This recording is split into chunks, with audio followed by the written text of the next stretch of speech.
mind, that place is definitely a man's world. It's very unfortunate. Right, so back to George W. Bush. There's obviously a double standard going on because Saudi Arabia is practicing the same thing, and their lack of penal code is their obvious need to reform is pretty pretty embarrassing. Pretty embarrassing. All right, moving on. I've already spoke about the victims and what happens. Uh, one moment. One moment. Now, there's a lot of strange things happening. In 2012, a pattern was observed where 79 people were beheaded, and in 2013, a similar pattern was observed as well. 79 people again were beheaded. This led the statistician by the name of, and I don't want to butcher this last name, but it's very, oh, it's Kechichian, Ramdan Kechichian, a statistician for the humanity of human rights, a representative of that organization. He concluded that there's a quota that needs to be met, a quota, a number that needs to be reached, period. That's pretty crazy, and it just harkens back to the whole the judge left at his own whims of who gets to die and who gets to live. This quota, what's the standardization? There is none. There is none. Um, from what I have read, I see that I see that I see that. Oh dear, I'm sorry, my brain is farting right now. From what I have read, the only public entertainment is beheadings, other than football. That's the main source of attraction. That's already something that cannot be applied to other places just because of how cruel and unusual it is. It's pretty crazy. It's very, very cruel and unusual indeed. One moment, please. Just my computer keeps falling asleep. One moment. Right, right.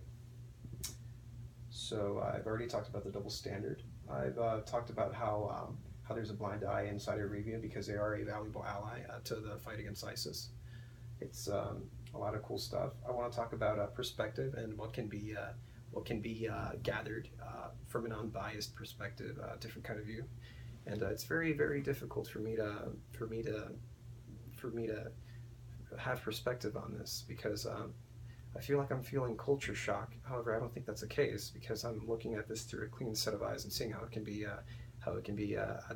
adapted on, improved, or applied to other places. It can't. It's something that can't be practiced at this day and age, especially in the United States. However, I'm looking at beheadings and how they're made public in videos that I would like to post. However, I don't think I can because they are very graphic and I have seen them. However, I will post a lot of pictures. Hopefully, if you're going along, you're taking views of what the Chop Chop Square looks like and who the people are, and the people who are charged with for crimes. I'm looking at the. I'm looking at at myself, gathering a perspective, and I'm seeing that it's a huge statement to make. You do something bad, you die. That's the statement, and having it being publicly made, you're having a lot of impressionable teenagers, a lot of children watching this, and it's a very traumatizing event. I mean, how should it be? It's a man with a ceremonial dagger to another person's neck. It's very, very, very surreal, almost like it's in a dreamlike state. It's very crazy from what I have read and what I will read to you.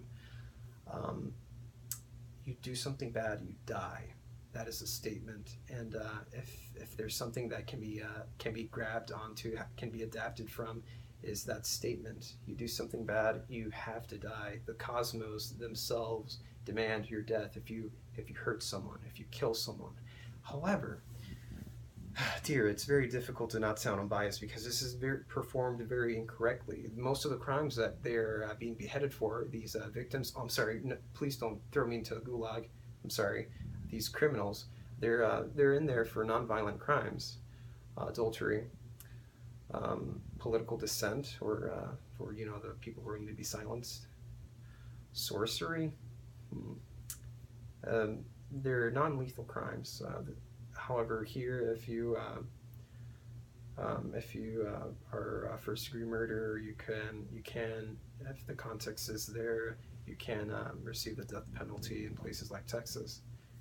We're no saints either. However, these tasks that need to be performed, they are rightfully done so. However, a lot of people will argue about humanitarian rights. Again, if you want to talk about humanitarian rights, we will travel the world and I'll show you a lack of humanitarian rights. These people are there for a reason. However, for the people in Saudi Arabia, the criminals, and please, no gulags, they, sorcery, adultery, and political dissent does not compute. And like I said, the lack of the penal code um, is also a huge issue. What's really done is the sentence is carried out by a judge who's very discretionary on his judgment. It's really up to his own wits and whims of who gets to die. And like I said, this quota needs to be met. And there's a lot of odd stuff happening. A lot of odd stuff happening. Now, I talked about the discussion of perspective of what can be adapted from this from this from this from this method of corporal punishment. However, that was kind of botched on its own because it's very odd of how it can be applied. I've already talked about the statistician. Gosh, I don't want to pronounce this man's name. We'll call him Mr. K. Mr. K from the Humanitarian Services. He discovered this pattern in the quota that needs to be met. Right.